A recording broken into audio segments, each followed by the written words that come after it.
Informativo local. Televisión de Cerceda.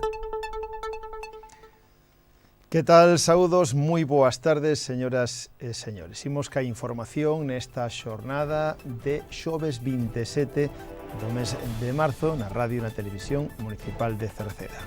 Hoxe lles imos a falar de novo do Colexio O Cruce, en este caso de xa volta de novo os alumnos ás clases que moitas delas están impartindo por exemplo, no centro cívico, e tamén saberemos o que di a Consellería. Cambiamos tamén, imos a falarlles tamén de que hoxe xoves hai un pleno ordinario a partir das 9 da noite, en directo na radio e na televisión de Cerceda.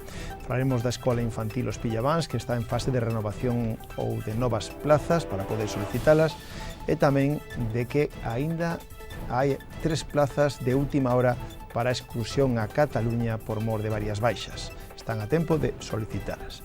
A recollida de lixo voluminoso porta a porta será mañán venres.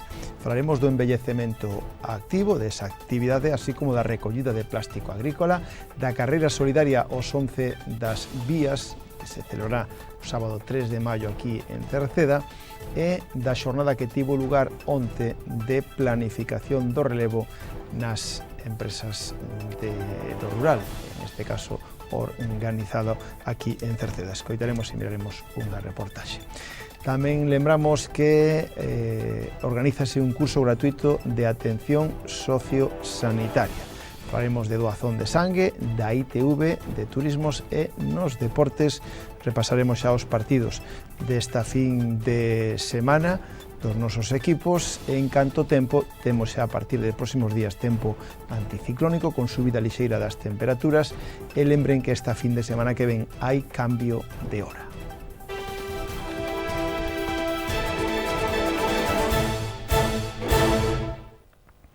Pois como decíamos ao principio, falamos do Colexio Cruce de Cerceda, despois do grave atranco que está tendo por mor dos desperfectos causados pola tormenta, ou mellor dito, polo temporal ou pola borrasca Martiño. En total son 11 as aulas que están afectadas, uns 11 nenos que se ven desplazados das súas aulas a outras para poder seguir cas súas clases lectivas. Arrancaron xa os traballos de instalación de unha lona na parte superior do edificio do Colexio Cruce, que quedou sin tellado, lembren, o pasado xoves como consecuencia desas rachas de vento. Uns traballos previos ao desenrolo despois das obras que se pretenden facer a continuación. O Concello de Cerceda, a través do alcalde Juan Manuel Rodríguez e da edila de Educación Cristina Capelán, se puxo rapidamente a disposición do colexio e dos técnicos da Xunta. Habilitaron máis aulas no centro cívico por parte do Concello e tamén no auditorio ou na biblioteca se é preciso, así como se habilita o polideportivo municipal para o desenrolo das actividades de educación física. Para a súa parte, a Xunta, a valoración que fai a Xunta por parte a xornada de onte especialmente, donde se falaba de inseguridade por un muro, un tabique que se movía, incluso se chegou a falar de algún desprendemento, de algunha caída de un tabique. Pois ben, a valoración da Xunta ali in situ é de que os técnicos consideran que non hai risco de caída de ningún muro, nin houve caída de ningún muro, nin siquiera se movía. O que si detectaron foi fruto da vixiancia e da seguridade que están mantendo, que os ladrillos exteriores que recollen o lateral da fachada do segundo piso podían ter algunha afectación, xa que estaban soltos. Por eso se tomou precaución e se trasladou os alumnos das aulas do primeiro piso que están debaixo desa parede para ter máxima seguridade. Entre onte, mércores e hoxe se están levando a cabos para asegurar esa parede e posteriormente proceder á sustitución do material por outro máis lixeiro. De todo isto está informado tanto o equipo directivo como o Concello, segundo donde a Xunta. Pero, de momento, vixiando que todo se faga e o arranxo con normalidade, que haxa máxima seguridade para os nenos. Evidentemente os pais están preocupados e agora síguense impartindo as clases dende aulas habilitadas provisionalmente. Tamén hai malestar por parte dos pais que incluso valoraban a posibilidade de manifestarse para que se fixera un arranxo definitivo. Deixamos atrás ese tema do que seguiremos falando seguramente, e na xornada de hoxe hai un pleno. Falaremos de un pleno ordinario que corresponde a hoxe xoves a partir das 9 da noite no Salón de Plenos, unha sesión plenaria ordinaria, na que como punto de orde do día haberá un recoñecemento extrajudicial de crédito, pero tamén haberá dación de decretos da alcaldía, mocións, rogos e preguntas. Será retransmitido en directo pola radio e pola televisión de Cerceda hoxe a partir das 9 da noite. Cambiando de tema, lembramos que está aberto o plazo ata o vindeiro 15 de abril para renovar plaza ou para suscitar nova plaza na Escola Infantil Os Pillavans de Cerceda para o vindeiro curso escolar 2025-2026. A documentación precisa que se debe axuntar xunto co modelo da solicitude atoparana na sede electrónica do Concello ou no rexistro na planta baixa. Esta documentación debe ser presentada na sede electrónica do Concello, na web municipal www.cerceda.org ou no rexistro xeral presencialmente na planta baixa ou incluso tamén nos servicios sociais do Concello, que están na terceira planta da Casa do Concello.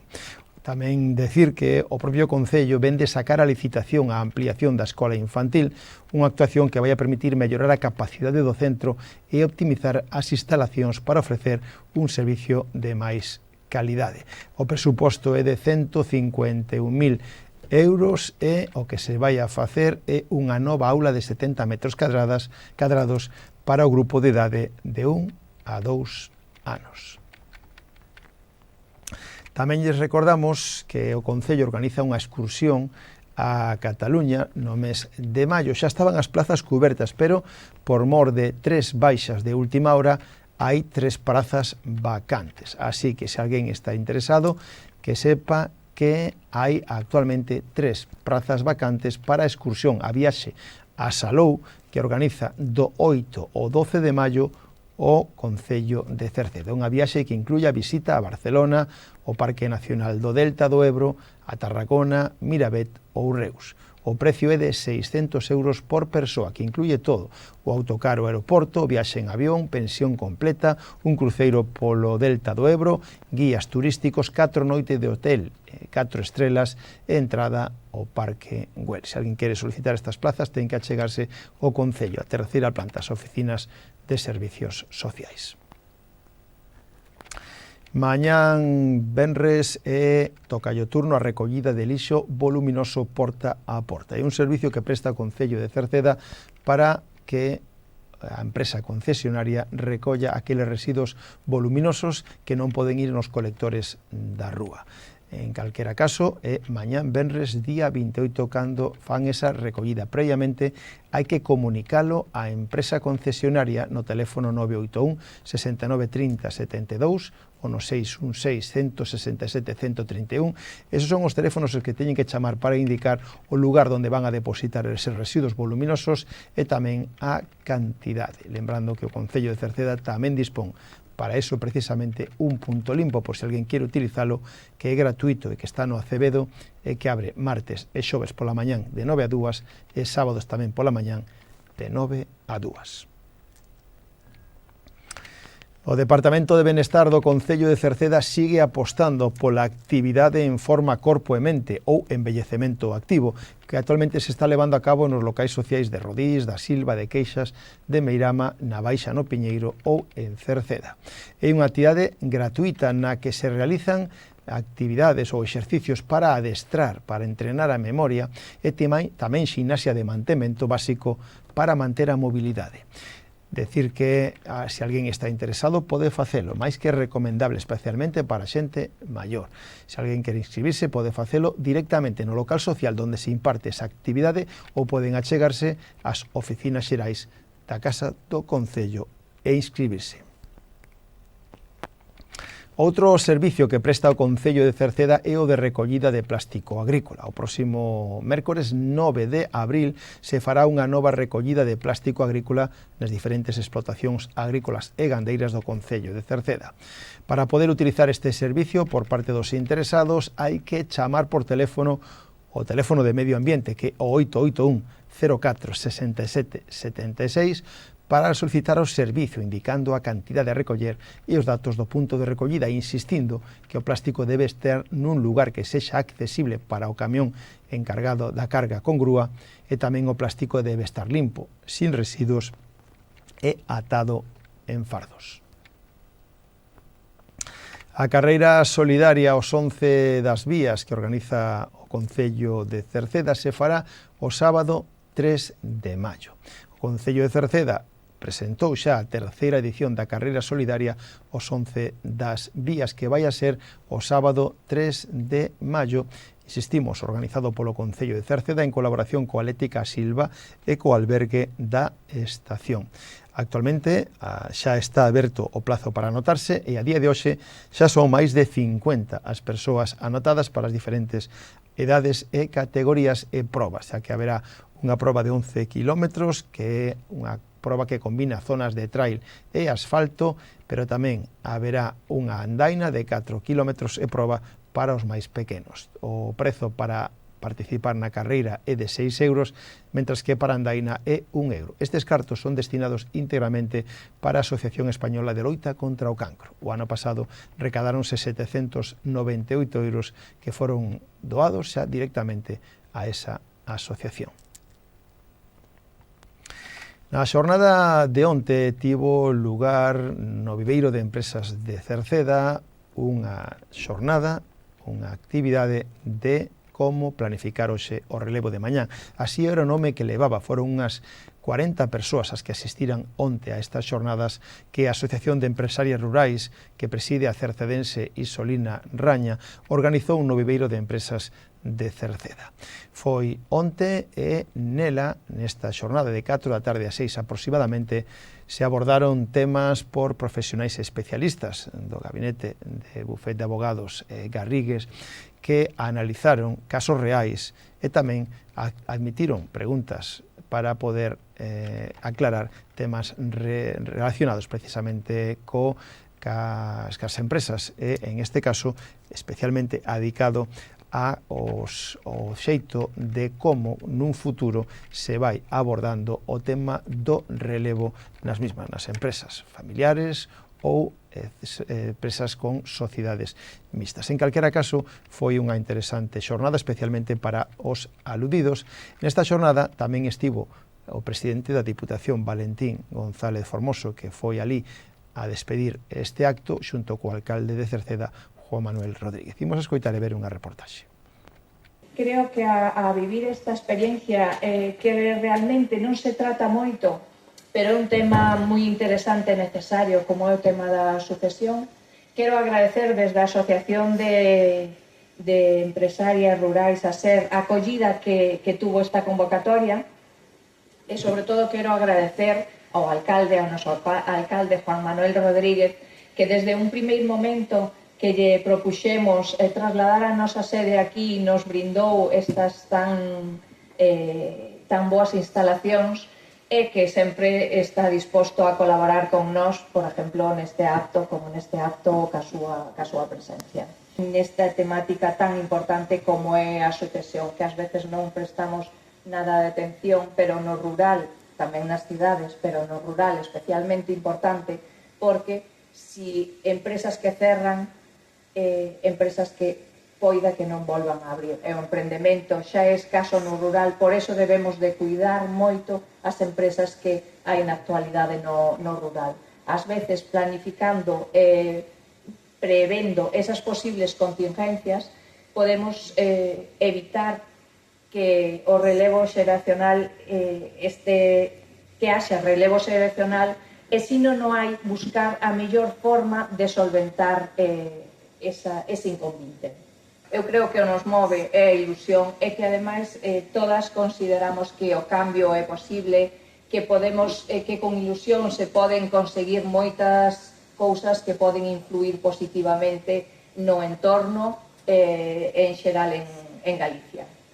Somos nós quen temos que agradecer que unha asociación como a SER pois tivera a ben formar parte do noso viveiro de empresas e que teña a ben tamén traer para todas as presentes e todos os presentes charlas tan interesantes como a que acabamos de vivir aquí, non? Por lo tanto, a nosa colaboración foi, e será permanente nese sentido, sobre todo porque aparte de que se trata dunha presidenta que é veciña, o interés público está máis que justificado en actos como se estamos aquí vivindo.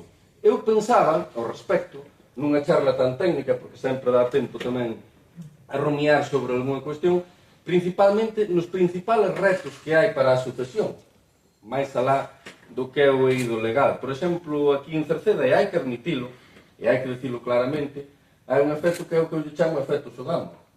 Todo o mundo quere traballar na industria. O tema das jornadas de 8 horas está moi ben.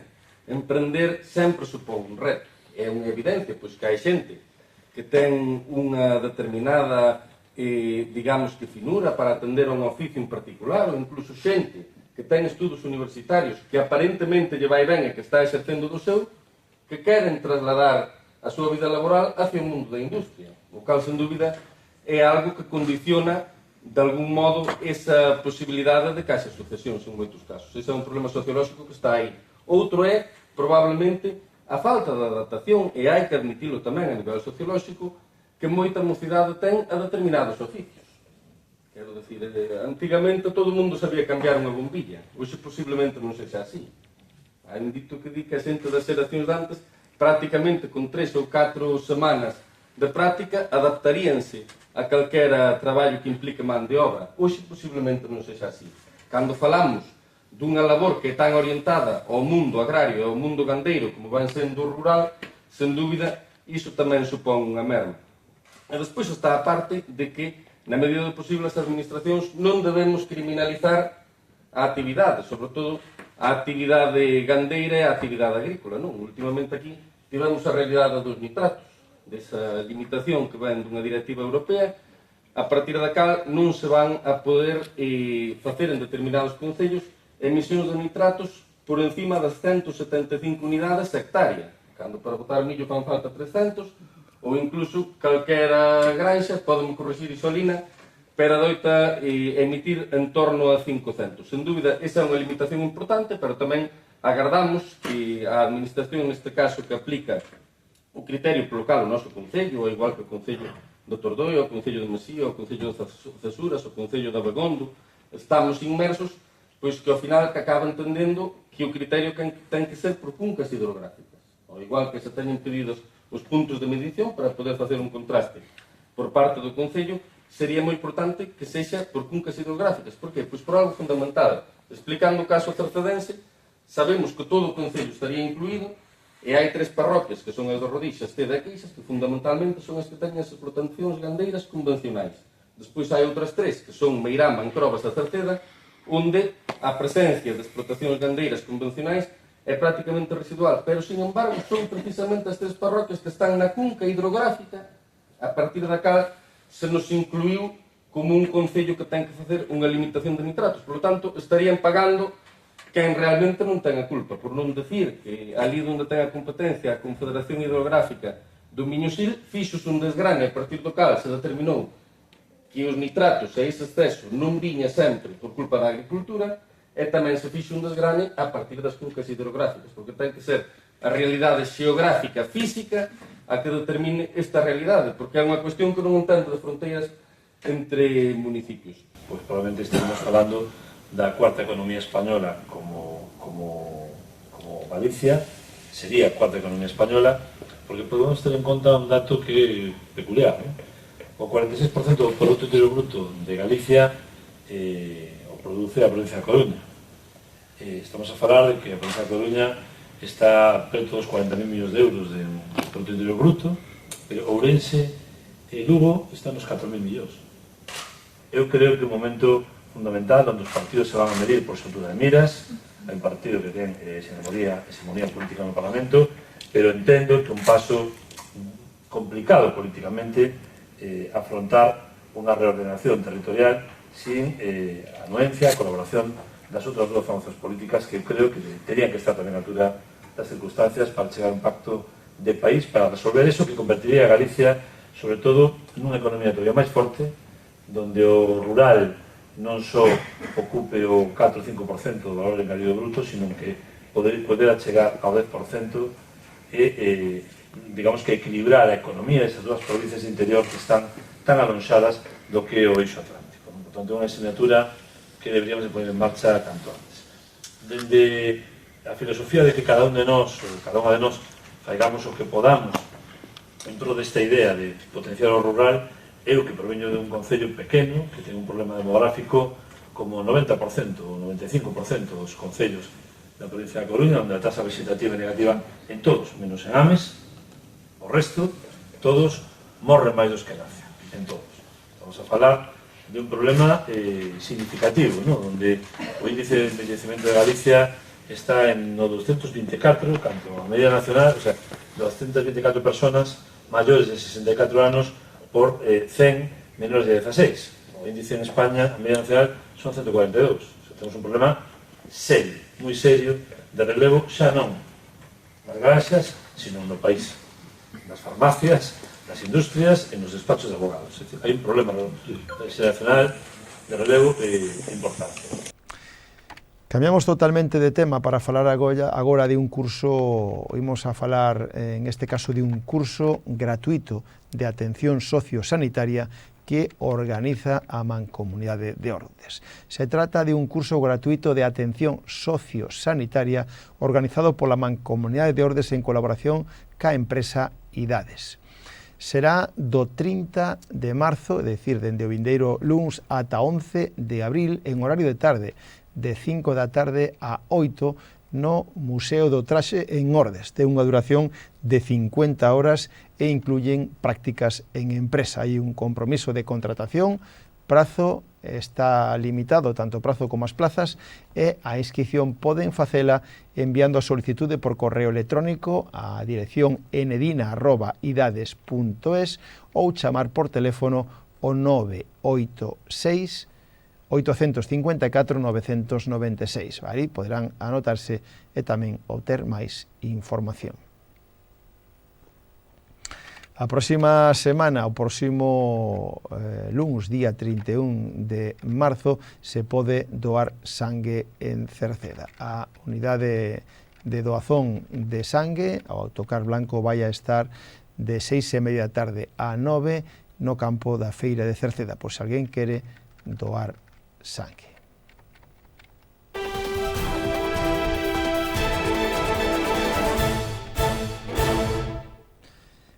Pois xa nos deportes repasamos o calendario deportivo da fin de semana, xa coñecemos cales son os emparellamentos dos nosos equipos. Na segunda categoría Galicia de fútbol, o Queixas xoga contra o último clasificado, outra oportunidade máis para o Queixas para tentar de acadar e asaltar o primeiro posto, vai segundo con un posto de ascenso directo. Sporting Ciudad Queixas. O partido é o domingo ás 6 da tarde no campo da Torre número 1.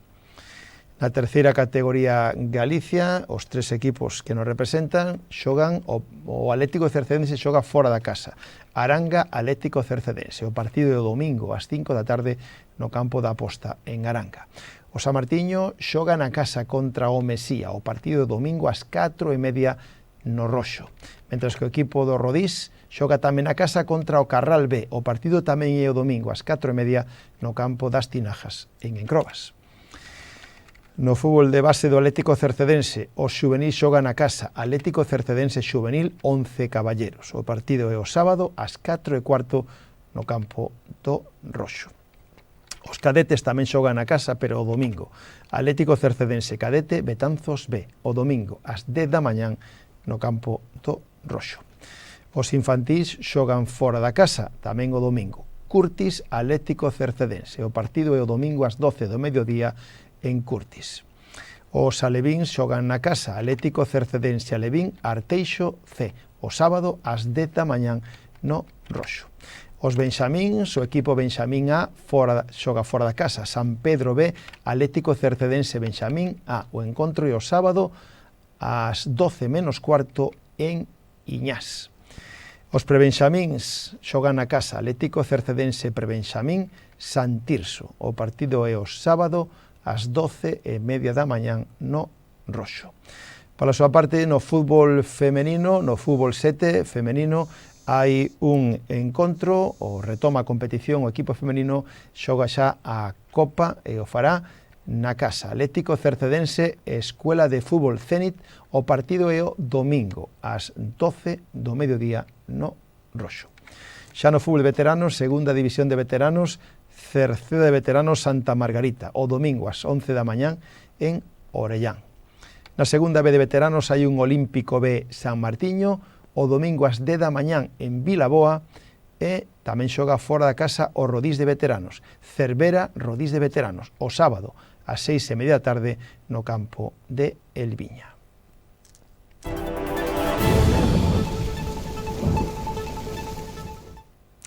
En canto ao tempo, falarlles primeiro do cambio de hora. Xa vamos anticipando e preparando a todos os veciños que esta fin de semana haberá cambio de hora. Na madrugada deste sábado para o domingo, os reloxos se adiantarán unha hora. Cando sean as 2 da mañán, hai que poñer as 3 da mañán.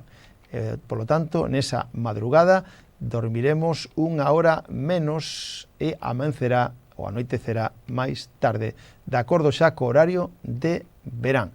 Se manterá así ata finais de outubro. O obxectivo destes cambios, lembren, é o de adaptar a xornada laboral para aproveitar mellor as horas de luz e aforrar enerxía. Decirlle que nunha enquisa que se fixo, o 66% dos españois prefiren manter o horario de verán. En canto a máis temas relacionado co cambio de hora, decirlle que o que se pretende nun futuro é manter un horario fixo e aquí en Galicia, pois que a xente o que prefire é que teñamos a mesma hora que hai en Inglaterra ou Portugal, que nos corresponde co noso uso horario. Pero, en resumo, esta fin de semana, do sábado ao domingo, cambia a hora. Ás 2 da mañán hai que poñer as 3.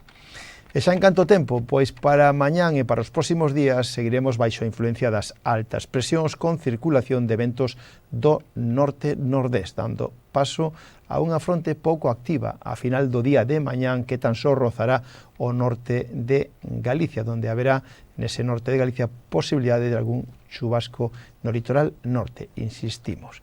En canto ao resto de Galicia, o sol será máis protagonista e as temperaturas serán sin cambios significativos, terán algún lixeiro descenso na mitade norte, mentras que no resto de Galicia as temperaturas ascenderán, especialmente as mínimas.